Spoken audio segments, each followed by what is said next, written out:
ஆன்மீக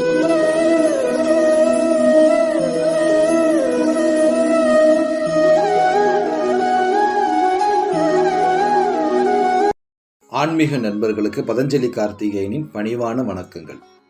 இந்த பதிவில் நாம் பார்க்க இருப்பது 4/1/24 அன்று பைரவருக்கு இவ்வாறு வழிபாடு செய்தால் அஷ்டம சனி பாதிப்பிலிருந்து தப்பிக்கலாம் என்பதை பற்றி. நமது சேனலை சப்ஸ்கிரைப் செய்யாதவர்கள் சப்ஸ்கிரைப் செய்து பெல் பட்டனை கிளிக் பண்ணவும். இந்த சேனலை முழுமையாக பார்க்கவும்.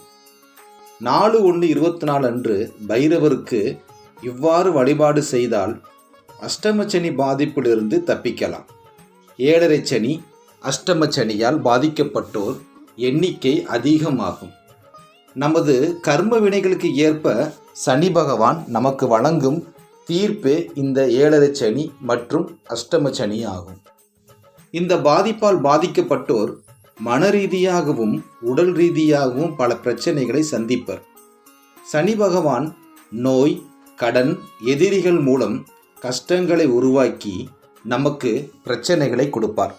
இந்த பிரச்சனைகள் நாம் செய்யக்கூடிய நல்ல மற்றும் கெட்ட செயல்களுக்கு ஏற்றவாறு கஷ்டங்கள் வரும். இவ்வாறு ஏற்படும் பிரச்சனைகளிலிருந்து நம்மை காப்பாற்ற இந்த பிரபஞ்சம் நமக்கு பல வழிகளை வகுத்துள்ளது. அதில் ஒன்றைத்தான் இந்த பதிவில் பார்த்து கொண்டிருக்கிறோம். இறைசக்தி நமக்கு உறுதுணையாக இருந்து இந்த பிரச்சனைகளிலிருந்து காப்பாற்றும்.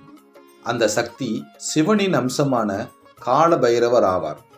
இவரை தேய்பிரை அஷ்டமியில் வழிபாடு செய்வது சிறப்பு ஆகும். அனைத்து பிரச்சனைகளில் இருந்து காப்பாற்றக்கூடிய தெய்வமாக விளங்குகிறார் கால பைரவர். இந்த பைரவர் நவகிரகங்களுக்கும் தலைவராகவும் கர்மகாரகன் சனி பகவானின் குருவாகவும் இருக்கிறார்.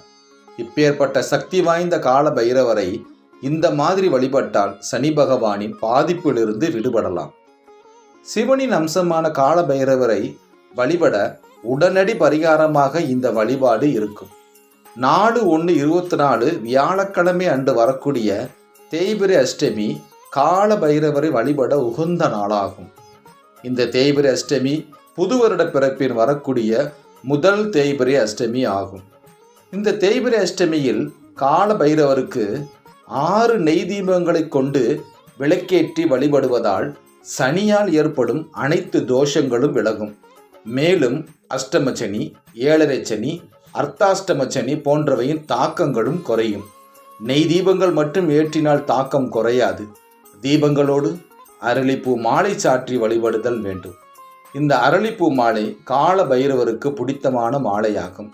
இவ்வாறு புது வருடத்தில் வரக்கூடிய இந்த தேய்பிரை அஷ்டமியில் கால பைரவரை நம்பிக்கையுடன் வழிபாடு செய்வதால் சனியால் ஏற்படும் பிரச்சனைகள் படிப்படியாக குறையும்.